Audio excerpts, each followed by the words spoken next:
Hello guys, welcome back to our channel get geometrics engineering. यहाँ पे हम लोग जियोमेट्रिक्स इंजीनियरिंग से रिलेटेड चीज़ें एक्सप्लोर करते हैं और लर्न करते हैं। तो गाइस, आज हम लोग पढ़ेंगे इलेक्ट्रोमैग्नेटिक रेडिएशन। उसके पहले हम लोग थोड़ा सा लिटिल डिस्कशन करेंगे एनर्जी के ऊपर। तो हम सब जानते हैं कि हमारे वर्ल्ड में जितनी एक्टिविटीज़ हो रही हैं, बच्चों के खेलने से लेके कार के चलने तक, फोटोसिंथेसिस तक, कार के मैन्युफैक्चरिंग तक, ईच एंड एवरी एक्टिविटीज़, हर एक लिविंग थिंग जो भी चीज़ें हैं उनको चाहिए एनर्जी। और हम ये भी जानते हैं कि energy can neither be created nor be destroyed, only converted from one form to another form. जैसे फॉर एग्जांपल आप यहाँ देखिए, यहाँ पे एक वाटर एनर्जी है जो जा रही है तो टरबाइंस में मैकेनिकली कन्वर्ट होके फिर इलेक्ट्रिकल एनर्जी में कन्वर्ट हो रही है। सो ऐसे ही एनर्जी कन्वर्ट होती है। तो इसको देख के हमारे दिमाग में एक क्वेश्चन आता है कि how this conversion take place. और आंसर है इस क्वेश्चन का कि तीन तरीके हैं इन कन्वर्जन के, that is conduction, convection and radiation. Conduction में सोर्स ऑफ एनर्जी और ऑब्जेक्ट को डायरेक्ट इन कांटेक्ट होना चाहिए। फॉर एग्जांपल हम लोग आयरन देख रहे हैं, आयरन से आपको कोई भी क्लॉथ को प्रेस करना है तो वो डायरेक्ट कांटेक्ट में अगर नहीं होगा तो वो प्रेस नहीं होगा। फॉर एग्जांपल दूसरा एग्जांपल आप देख सकते हैं, पैन में वाटर गर्म होना, तो वो डायरेक्ट हीट पे रहता है पैन, तो उससे डायरेक्ट हमारा पैन गर्म होता है और फिर वो वाटर को गर्म करता है और डायरेक्ट हीट ट्रांसफर होती है। कन्वेक्शन में फॉर एग्जांपल आप लोग देखिए, ये एक मिल्क मग है या कॉफी मग जो भी कह लीजिए, इसमें से आपकी जो हीट है वो आपको ऊपर निकलती है और आप लोग कहीं यहाँ पे भी हीट आप इसकी फील कर सकते हैं। यहाँ पे भी अगर आपका फेस हो या हैंड हो तो आप इसकी हीट को फील कर सकते हैं, आपको जरूरत नहीं है इसको टच करने की। तो कन्वेक्शन को कुछ एक मीडियम चाहिए या कह लीजिए कैरियर चाहिए टू कैरी द एनर्जी। यहाँ पे डायरेक्ट कांटेक्ट चाहिए था, यहाँ पे डायरेक्ट कांटेक्ट चाहिए था, यहाँ इनडायरेक्ट कांटेक्ट या कह लीजिए कैरियर चाहिए to transfer the energy. But in case of radiation ना ही डायरेक्ट कांटेक्ट चाहिए ना ही इनडायरेक्ट कांटेक्ट चाहिए। Even we can transfer the energy in vacuum in case of radiation. और इसकी वजह से ये सबसे ज्यादा यूज होता है in the field of remote sensing. तो चलिए रेडिएशन के बारे में देखते हैं। रेडिएशन हम सब जानते हैं कि हमारा जो सन है वो हमें सोलर रेडिएशन देता है, तरह तरह की रेज हमारे पृथ्वी की तरफ ये देता है और ये आती है हमारे अर्थ सरफेस पे, स्ट्राइक करती हैं। तो ये जो रेडिएशन है ये ये ट्रैवल कर रही है पूरा स्पेस, जो कि एक वैक्यूम है, और तब जाके हमारे पास आ रही है। पूरा स्पेस ट्रैवल करके आ रही है, हमारा पूरा सोलर सिस्टम स्पेस ट्रैवल करके आ रही है। और इस वजह से हमारे इंटरेस्ट की चीज बन जाती है रेडिएशन, क्योंकि हमारा जो सैटेलाइट है वो भी स्पेस में कहीं पड़ा हुआ है और उसको भी ऐसी ट्रांसफर मैकेनिज्म चाहिए जो उसकी डाटास को ट्रांसफर कर सके from one place to another place in space, मतलब वैक्यूम में भी ट्रांसफर कर सके। तो इसलिए रेडिएशन हमारा बहुत ही महत्वपूर्ण बन जाता है when we talk about remote sensing. तो चलिए देखते हैं। यहाँ पे आपको बस ये याद रखना है कि vacuum is the key word for radiation, ये वैक्यूम में भी ट्रांसफर कर सकता है। चलिए अब आगे देखते हैं हम लोग इलेक्ट्रोमैग्नेटिक रेडिएशन के बारे में। इलेक्ट्रोमैग्नेटिक रेडिएशन को समझने के लिए हमको दो चीज समझनी होगी। पहला वेव थ्योरी, कि वेव थ्योरी क्या कहती है, और दूसरा पार्टिकल थ्योरी, पार्टिकल थ्योरी क्या कहती है। तो चलिए बारी बारी दोनों को देखते हैं। So starting with wave theory. Wave theory कहती है कि इलेक्ट्रोमैग्नेटिक रेडिएशन जो है, वेव थ्योरी कहती है कि इलेक्ट्रोमैग्नेटिक रेडिएशन जो है is is in form of wave which travels with a speed of light. मतलब कि ईएमआर जो है, electromagnetic radiation, is a wave which travels with speed of light. ये हमारी वेव थ्योरी का कहना है। स्पीड ऑफ लाइट जो कि होती है c equal to 3 into 10⁸ metre per second करीब करीब। ये हमारी वेव थ्योरी का कहना है। तो वेव थ्योरी आगे बोलता है कि इलेक्ट्रोमैग्नेटिक रेडिएशन में दो फील्ड्स होती हैं, परपेंडिकुलर फील्ड्स। एक होती है इलेक्ट्रिक फील्ड और दूसरी होती है मैग्नेटिक फील्ड, जो एक दूसरे के परपेंडिकुलरली होती हैं और दोनों प्रोपोगेट करती हैं in perpendicular direction to each other, इस डायरेक्शन में प्रोपोगेट करती है। मतलब फॉर एग्जांपल अगर हमारी इलेक्ट्रिक फील्ड ये थी, मैग्नेटिक फील्ड ये थी, तो उनका प्रोपोगेशन था इस डायरेक्शन में और प्रोपोगेट करती हैं विद स्पीड ऑफ लाइट। तो ये सब चीजें कहता है हमारा वेव थ्योरी। वेव थ्योरी में आगे बोलता है कि ये जो इलेक्ट्रोमैग्नेटिक रेडिएशन बनती है वो बनती कैसे है।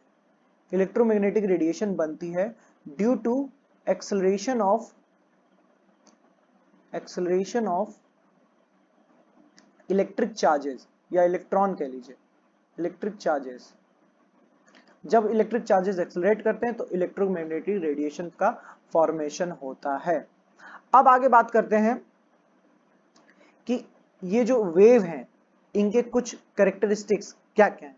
फॉर एग्जांपल वेवलेंथ, वेवलेंथ है वेव की length, length of one complete wave cycle. मतलब हमारी जो ये वेव है ये पूरी एक साइकिल जो कंप्लीट कर रही है, कितने लेंथ में कंप्लीट कर रही है, दैट इज कॉल्ड वेवलेंथ।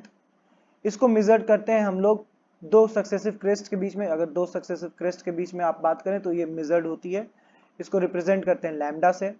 इसकी यूनिट जो होती है वो मीटर, नैनोमीटर, एंगस्ट्रॉम, जो डिस्टेंस की यूनिट है उसमें होती है। नेक्स्ट चीज है हमारा frequency.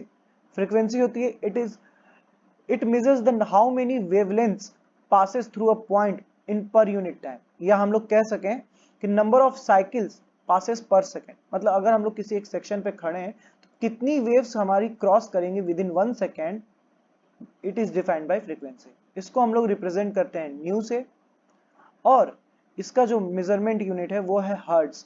Hertz means one hertz means 1 cycle पर सेकेंड। अगला है क्रेस्ट। क्रेस्ट है मैक्सिमम कह लीजिए या positive peak of the wave is crest, ये हमारा क्रेस्ट है। ट्रो इसका अपोजिट होता है या इनवर्स कह लीजिए, जो भी कहना है। तो ये हमारी कुछ कैरेक्टरिस्टिक्स हैं इलेक्ट्रोमैग्नेटिक वेव की। नेक्स्ट हम लोग बात करते हैं वेवलेंथ और फ्रीक्वेंसी में रिलेशन क्या है। तो इसको समझने के लिए एक छोटा सा एग्जांपल लेते हैं कि वेवलेंथ और फ्रीक्वेंसी को समझने के लिए एक छोटा सा एग्जांपल लेते हैं। मान लीजिए एक ये टोल पोस्ट है और आपके पास एक ट्रेन है जो इसी डायरेक्शन में आ रही है और एक कार है इस डायरेक्शन में आ रही है। ट्रेन की लेंथ 100 मीटर है, कार की लेंथ 10 मीटर है। दोनों सेम स्पीड से चल रही हैं, that is 20 metre per second. तो आप बताइए which one will cross first, car या ट्रेन। जाहिर सी बात है कार पहले क्रॉस करेगी क्योंकि उसको केवल अपनी 10 मीटर की लेंथ को यहां से क्रॉस कराना है और दोनों की स्पीड सेम है, तो speed is not the factor, यहां लेंथ उनका फैक्टर है। और जब बात करेंगे ट्रेन की तो ट्रेन को पूरा 100 मीटर यहां से क्रॉस कराना है तो उसको समय लगेगा एज कंपेयर टू कार। तो वही केस आता है हमारा लॉन्गर वेवलेंथ और शॉर्टर वेवलेंथ के लिए। जिस वेव की वेवलेंथ लॉन्गर होती है उसको किसी एक सेक्शन से पास कराने में ज्यादा समय लग जाता है, विद इन 1 सेकेंड वो अपना कम पोर्शन ही पास करा पाएगी। और अगर हम लोग शॉर्टर वेवलेंथ की बात करें तो वो विद इन 1 सेकेंड उसके कंपैरिजन में ज्यादा अपना पोर्शन पास करा लेगी, क्योंकि दोनों ही सी वेलोसिटी, स्पीड ऑफ लाइट से चल रहे हैं। सो जो शॉर्टर वेवलेंथ होती है वो हायर फ्रीक्वेंसी की होती है और जो लॉन्गर वेवलेंथ होती है वो लोअर फ्रीक्वेंसी की होती है। इसीलिए कहा जाता है कि wavelength and frequency are inversely related with each other.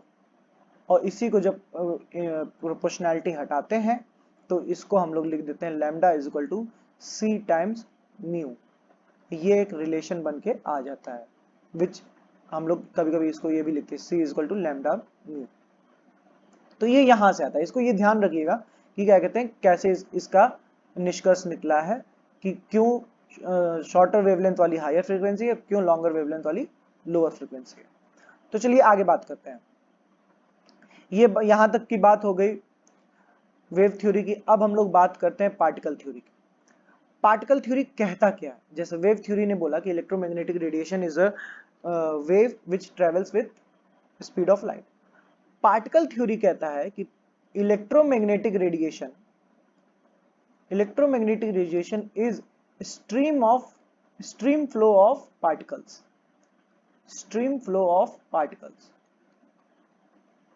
मतलब जो इलेक्ट्रोमैग्नेटिक रेडिएशन हम लोग अभी वेव देख रहे थे वो कुछ और नहीं, स्ट्रीम फ्लो ऑफ पार्टिकल्स है, विच इज कॉल्ड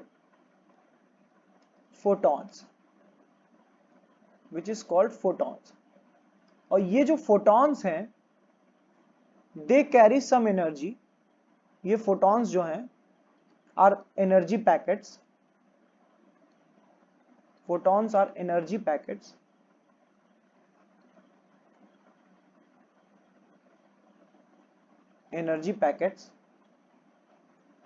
और have some energy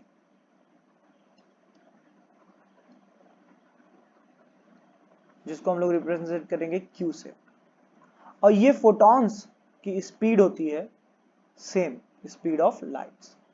photons travels with speed of light. तो ये चीज बोला पार्टिकल थ्योरी। पार्टिकल थ्योरी ने क्या बोला कि सबसे पहले इलेक्ट्रोमैग्नेटिक रेडिएशन जो है वो स्ट्रीम फ्लो ऑफ पार्टिकल्स है जिनको फोटॉन्स कहा जा रहा है, या दूसरा नाम इनका है क्वांटा। इनके अंदर कुछ एनर्जी होती है, एनर्जी पैकेट्स होते हैं जो कुछ एनर्जी रखे रहते हैं अपने अंदर, जिनको हम लोग Q से रिप्रेजेंट करेंगे, और वो ट्रेवल करते हैं विथ स्पीड ऑफ लाइट। फिर इस एनर्जी का रिलेशन निकाला प्लैंक्स ने इसका रिलेशन निकाला और वो कुछ यूं निकाला कि this energy Q is directly proportional to frequency, and जब इन्होंने प्रोपोर्शनैलिटी हटाई तो लिख दिया H टाइम्स म्यू। यहां H को बोलते हैं प्लैंक्स कांस्टेंट, H को बोलते हैं प्लैंक्स कांस्टेंट। और हम लोग जानते हैं कि म्यू और लैम्डा के बीच में क्या रिलेशन है, mu is equal to C upon lambda. तो वहां से ये निकल के आता है Q is equal to HC by lambda. तो ये बहुत ही यूज होने वाला एक्सप्रेशन है। अब हम लोग आगे बढ़ते हैं इलेक्ट्रोमैग्नेटिक स्पेक्ट्रम। तो देखिए इलेक्ट्रोमैग्नेटिक स्पेक्ट्रम होता क्या है, ये रेंज होता है from shorter wavelength to longer wavelength. मतलब इसको आप कह सकते हैं कि बंच ऑफ वेवलेंथ है, ग्रुप ऑफ वेवलेंथ है, from shorter to longer wavelength. Shorter में it includes gamma ray, x-ray also. Longer wavelength में माइक्रोवेव, रेडियो वेव में भी जाता है। इसमें अलग अलग जो वेवलेंथ है अलग अलग काम में यूज होती हैं। अगर आपको देखना है कि उनके क्या एप्लीकेशन है, आप जाइए टेलीग्राम में एक फोटो पढ़िए, उसको देखिए और उसको पढ़िए कि उसका क्या क्या एप्लीकेशन है। रिमोट सेंसिंग फील्ड में इंफ्रारेड वेवलेंथ का बहुत यूज होता है। फिर माइक्रोवेव वेव्स आती हैं, उनका बहुत यूज होता है। रेडियो वेव्स का बहुत यूज होता है। और हम ह्यूमन बींग्स केवल ये जो छोटा सा पोर्शन है इसका विजिबल लाइट, वही हम लोग देख पाते हैं और कुछ नहीं देख पाते। मतलब हम लोग फ्रॉम 400 नैनोमीटर्स टू 700 नैनोमीटर्स अपनी आंखों से देख पाते हैं, बाकी हमारी आंख नहीं डिटेक्ट कर सकती। उनके लिए साइंटिस्टों ने टेक्निक्स डेवलप की हैं टू डिटेक्ट देम, और उनसे फिर उन्होंने अपने अपने अलग अलग एप्लीकेशंस किए। तो एट लास्ट हम लोग बात करते हैं, हम लोग ने बात की यहाँ पे वेवलेंथ की, हम लोग ने बात की एनर्जी की, और हम लोग ने बात की फ्रीक्वेंसी की। हम लोग ने बात की वेवलेंथ, फ्रीक्वेंसी और एनर्जी। तो तीनों का अगर हम लोग देखें रिलेशन क्या है, हम लोग ने देखा वेवलेंथ जो है वो इनवर्सली प्रोपोर्शनल टू फ्रीक्वेंसी है। तो मीन्स वेवलेंथ अगर हमारा बढ़ेगा तो हमारी फ्रीक्वेंसी घटेगी। एंड हमने ये भी देखा कि फ्रीक्वेंसी जो है is directly proportional to energy. Means अगर फ्रीक्वेंसी घटी तो हमारी एनर्जी भी घटेगी। तो हम लोग कह सकते हैं कि lambda is inversely proportional to frequency and then inversely proportional to energy। Means अगर हम लोग लॉन्गर वेवलेंथ की बात करें तो लॉन्गर वेवलेंथ के लिए हमारी फ्रीक्वेंसी भी कम होगी और एनर्जी भी कम होगी, और अगर शॉर्टर वेवलेंथ की बात करें तो शॉर्टर वेवलेंथ के लिए हमारी फ्रीक्वेंसी ज्यादा होगी और एनर्जी भी ज्यादा होगी। तो टिल देन अब इस लेक्चर के लास्ट में हम लोग यही कहना चाहते हैं कि अगर आपको कोई डाउट हो तो हमारे कमेंट सेक्शन में बताएं, और अगर आपने हमारे चैनल को सब्सक्राइब नहीं किया अभी तक तो सब्सक्राइब करें। Till then bye bye, take care.